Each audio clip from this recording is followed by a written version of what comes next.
Murder by Experts.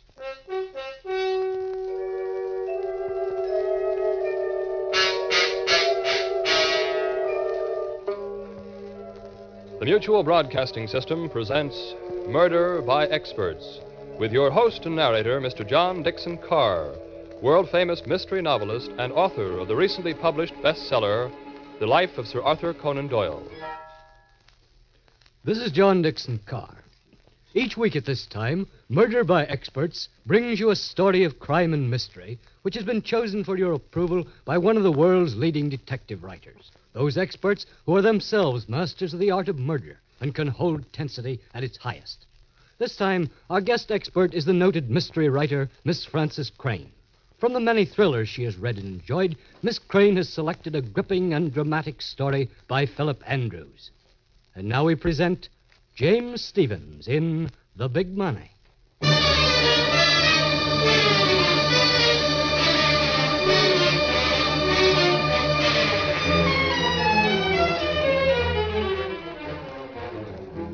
The Big Money.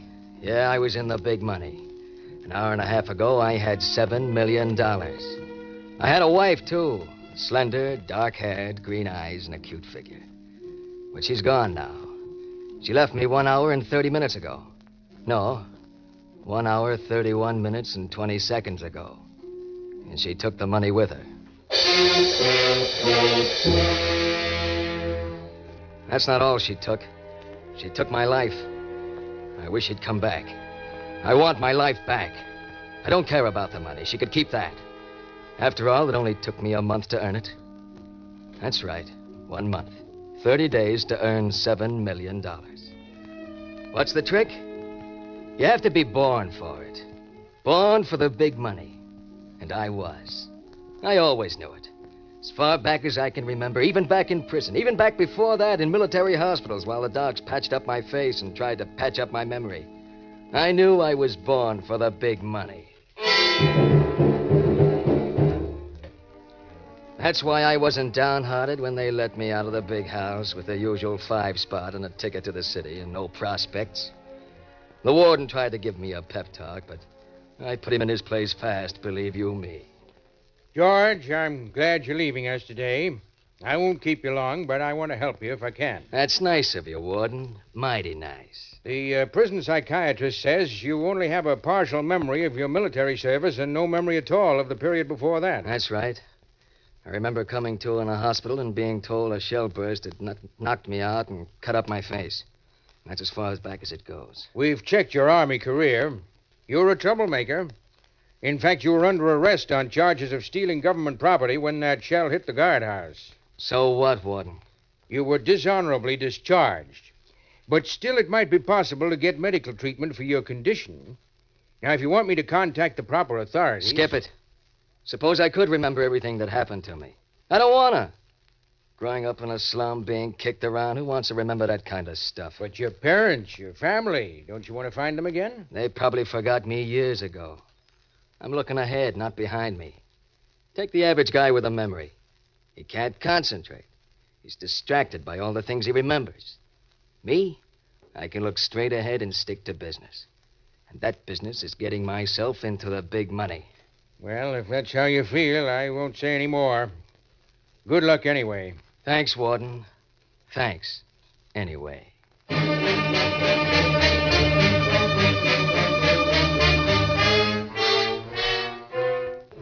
So that was that.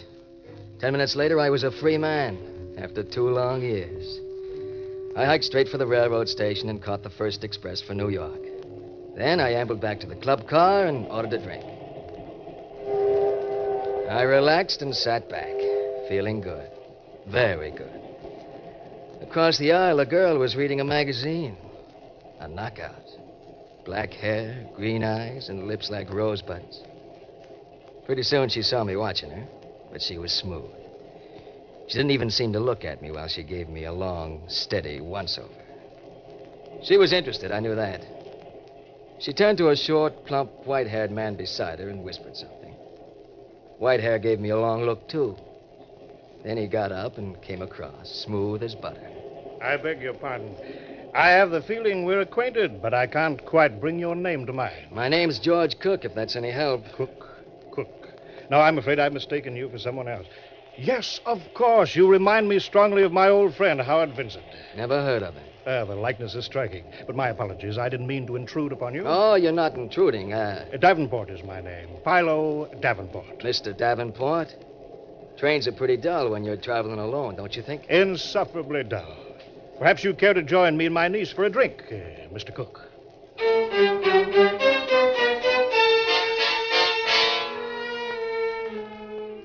He didn't have to ask me twice. In fact, he didn't have to ask me once. Because if they hadn't picked me up, I was going to pick them up. In 10 minutes, we were as cozy as 3 mice in a cheese factory. Marlene was her name. Marlene. Saying it was like tasting old brandy. Marlene and I got along fine. But I could feel them both sizing me up, eyeing my going away from prison suit. And I knew they were sharpshooters with some cute game on their minds. By and by, Marlene came to the point I knew they were interested in. You're very witty, Mr. Cook. What line of business are you in? Traveling salesman? Now, my dear, you mustn't ask personal questions. I don't mind, Mr. Davenport. The truth is, I'm a free traveler. A free traveler? What's that? Well, you see, they set me free this afternoon, and now I'm traveling. Very good, Mr. Cook. Very good. Such frankness is refreshing. And what business are you in, Mr. Davenport? Well, I'm part lawyer and part detective. I have a specialty all my own. I trace heirs to unclaimed fortunes. Interesting business. Do you ever find them? Frequently. In fact, much oftener than I have any right to expect. Oh, now, Uncle Philo, you mustn't boast. Of course not, my dear. 125th Street. Next stop, 125th Street.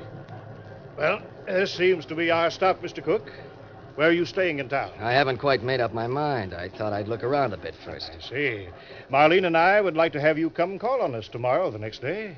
Wouldn't we, my dear? Oh, we'd love it if you would. Well, in that case, I will. Fine, George. Here's my card. Don't fail us now. Please promise you'll come, George. All right, Marlene. I'll drop in on you.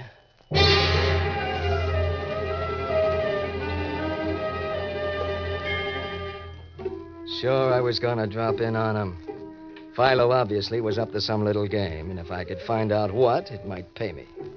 So I dropped in the very next morning at 2 a.m.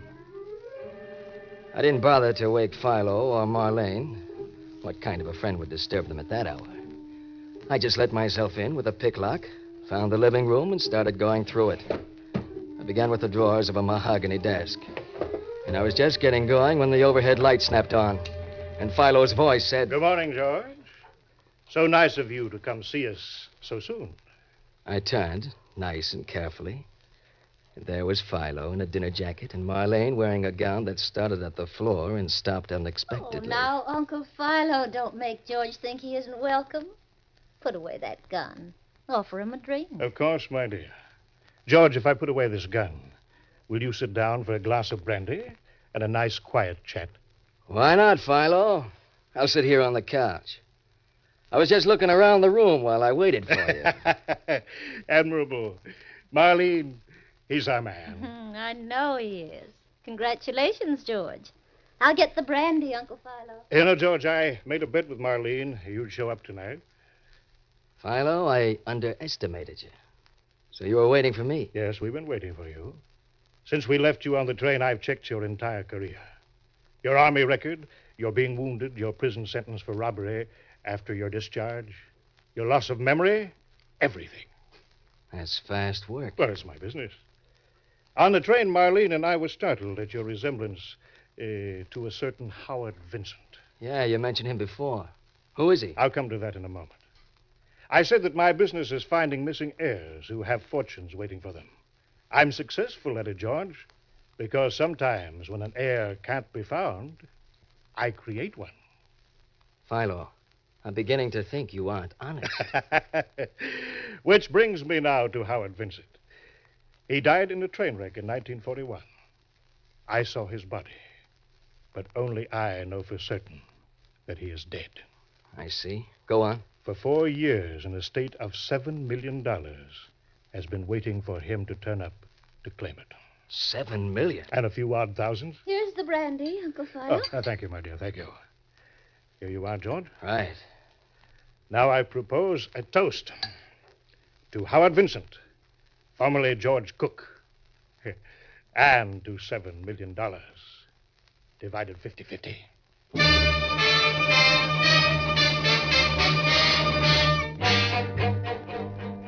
This was it. What I'd always known would happen someday. The break. The big money.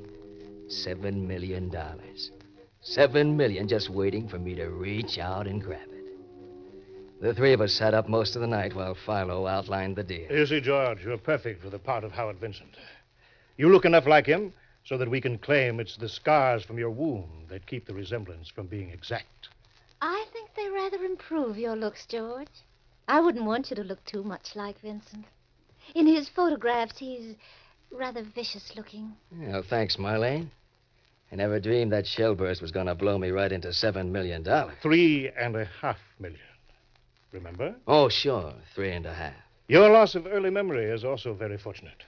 Ordinarily, we would have to fake it to explain why you didn't remember little details of your past. And that's so hard to do. Uncle Philo tried it once, but the results were very bad, weren't they, Uncle Philo? Let's not dwell on that case, my dear. In this instance, George's Army medical history authenticates his condition, so he doesn't need to remember a thing.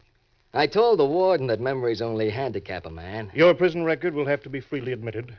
Naturally, you'll be thoroughly checked. Sure.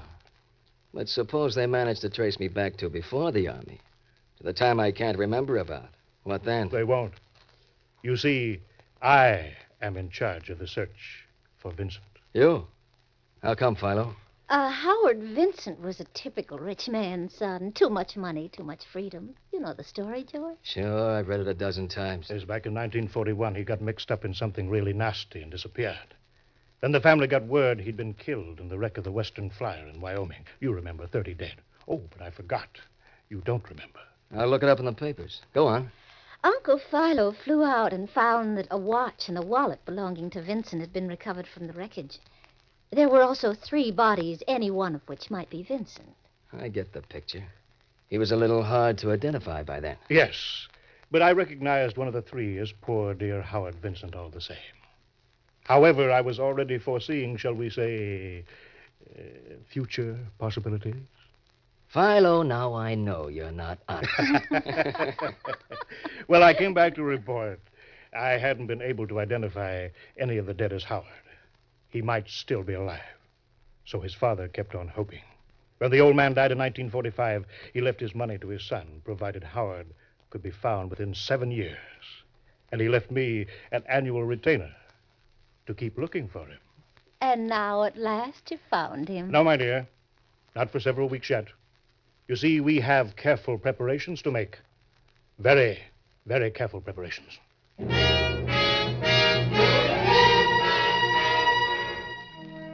Philo's plan was nice and simple. I went down to the Bowery and got a room in a cheap flop house. Next day, I found a job as a mechanic. Every day after that, I ate lunch in Battery Park near the Wall Street district. At the end of 3 weeks, Philo just happened to be walking through the park and saw me. Next day, he brought old Mr. Peebles, the lawyer for the Vincent estate, to give me the once-over.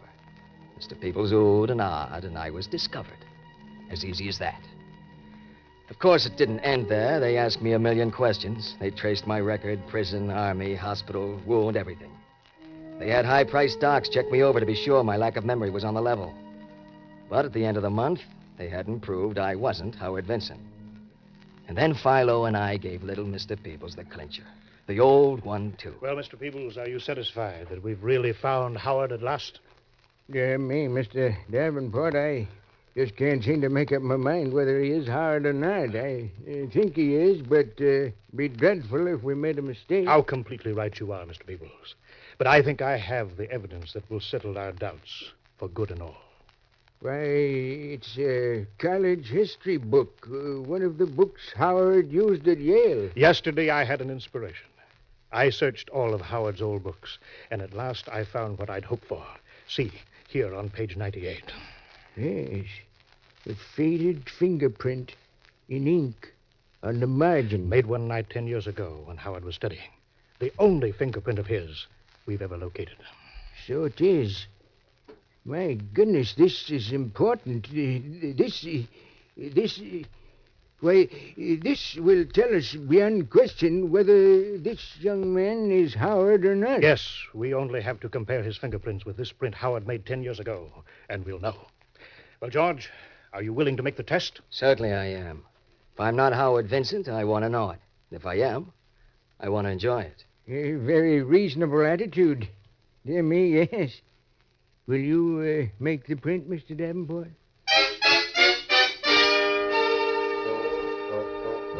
Well, Philo made a print of my index finger, and little Mr. Peoples squinted at it, then at the print in the history book.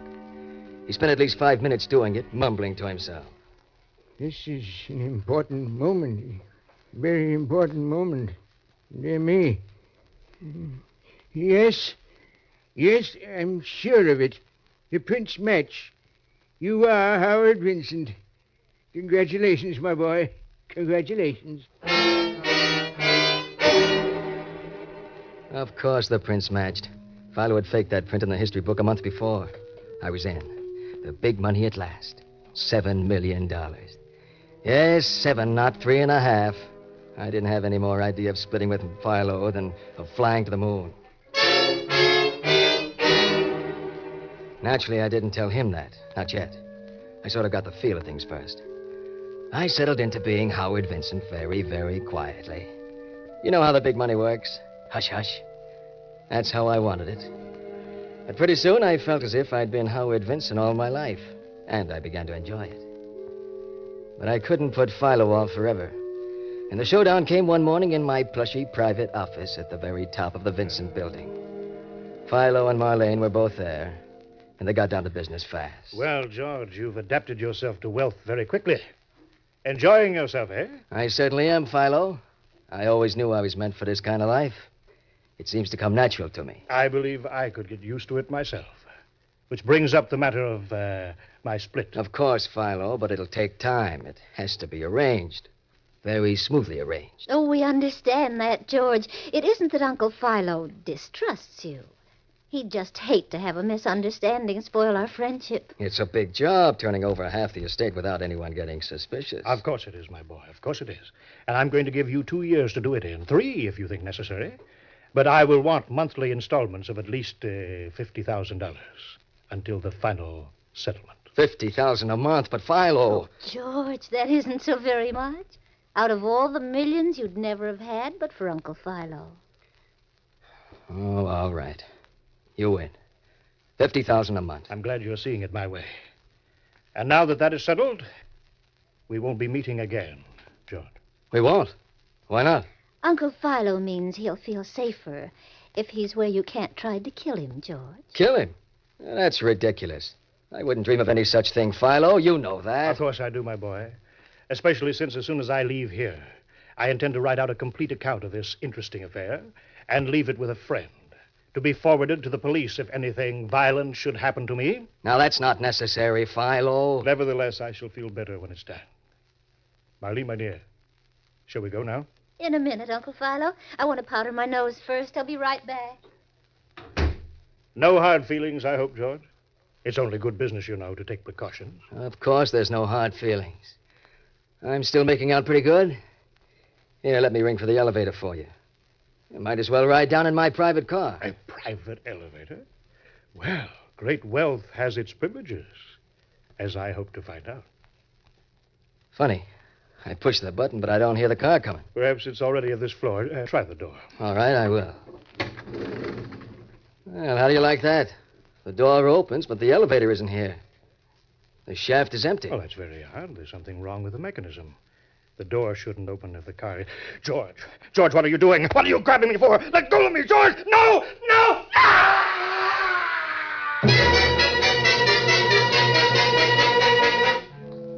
I shoved hard, and Philo went down the elevator shaft, clawing at empty air and moving his feet like a ballet dancer. His scream coming back to me, channeled upwards by the shaft. He screamed, and then he stopped. Yes, there was something wrong with the elevator, all right. I discovered it that morning, but I hadn't reported it. Instead, I'd sent for Philo and Marlene for this showdown. Now Philo was disposed of. Accidentally, with no comeback at me. I only had to take care of Marlene.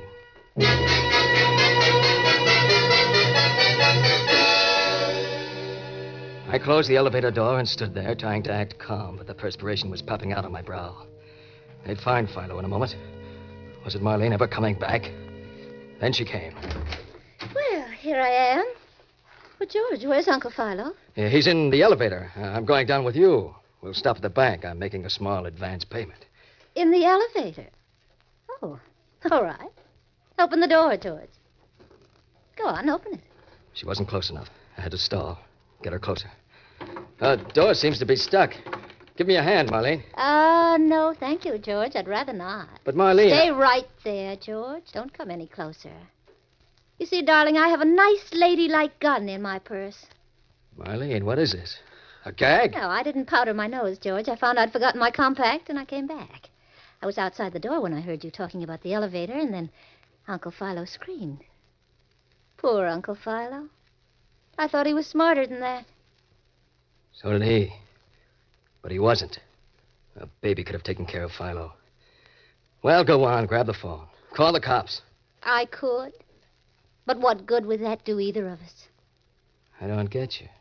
Uncle Philo is dead. I can't help him any. But you're not dead. And I can help you. Just what are you leading up to, Marlene? I know you murdered Uncle Philo. But you'd be safe. And I couldn't testify against you. If you married me, George. Maybe Marlene had a baby voice, but her mind was like a steel trap. Sure, I married her. She had the whip hand. She helped me cover up Philo's death as an accident. Then she moved in and took over. Oh, it's nice to be rich, isn't it, George? Poor Uncle Philo. How he would have loved all this. I thought we agreed to forget Philo. Oh, we did, didn't we? All right, I'll change the subject then. I saw a dream of a diamond necklace at Carter's today. No, I won't buy it. You're spending money as if I had all the dough in the world. Marlene, You'll do nothing, George. Please sit down and stop clenching your hands. You know you're never going to touch me.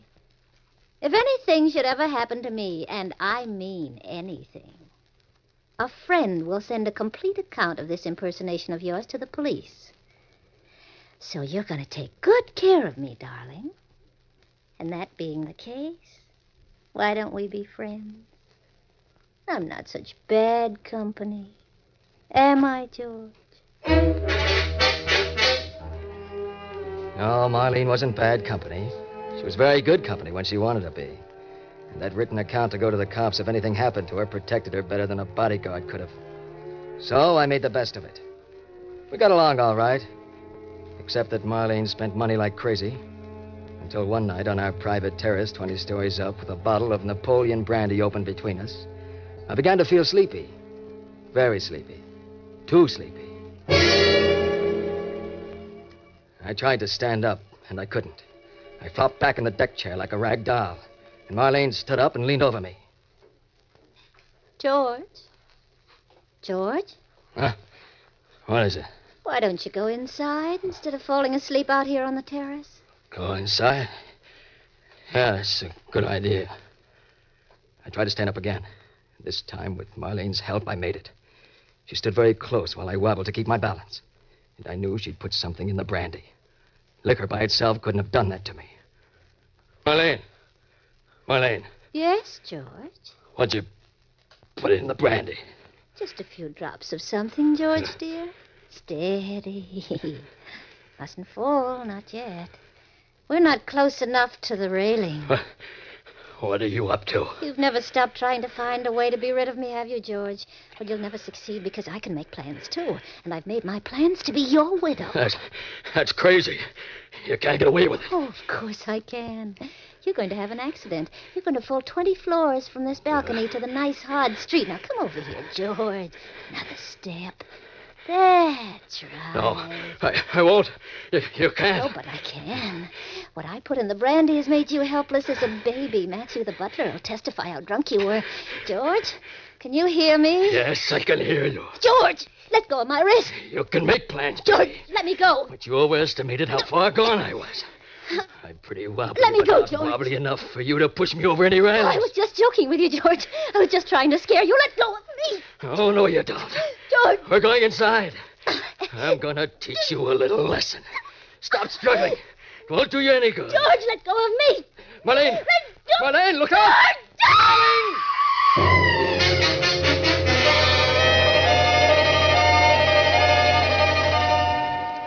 She was gone. She went the same route Philo had taken. But this time I'd have given both arms to save her. I stood there trying to get hold of myself, and behind me I heard the French door open. I turned. It was Matthew, the butler, gargling at me. Mr. Vincent. Mr. Vincent. Matthew, you saw her try to push me over, didn't you? You saw her try to push me and slip and go over herself? Saw her try to push you over? Mr. Vincent, sir, I saw you murder your wife.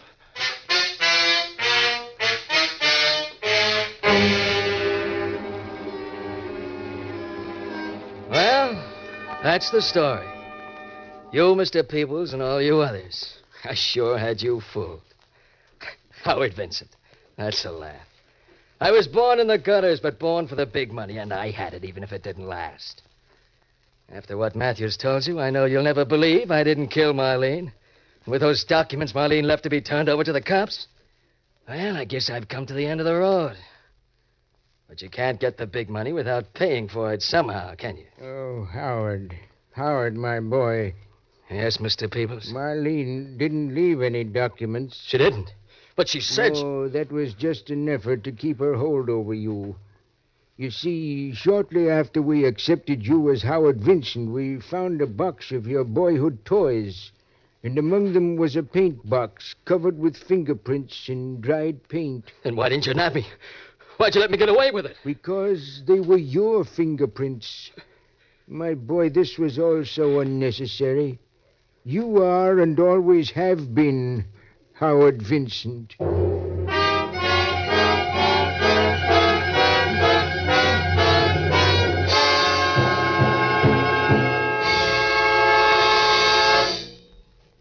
And so the curtain falls on The Big Money, which was chosen by guest expert Francis Crane, whose latest mystery, The Flying Red Horse, has just been published.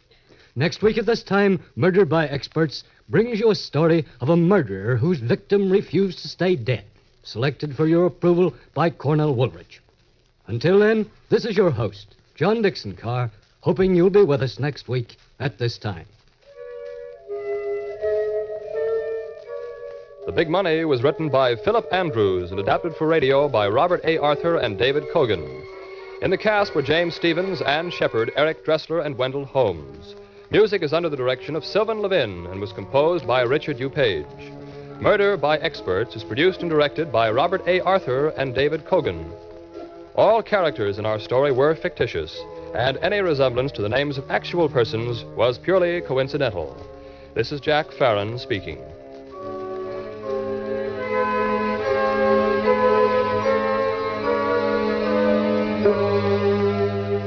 This is the Mutual Broadcasting System.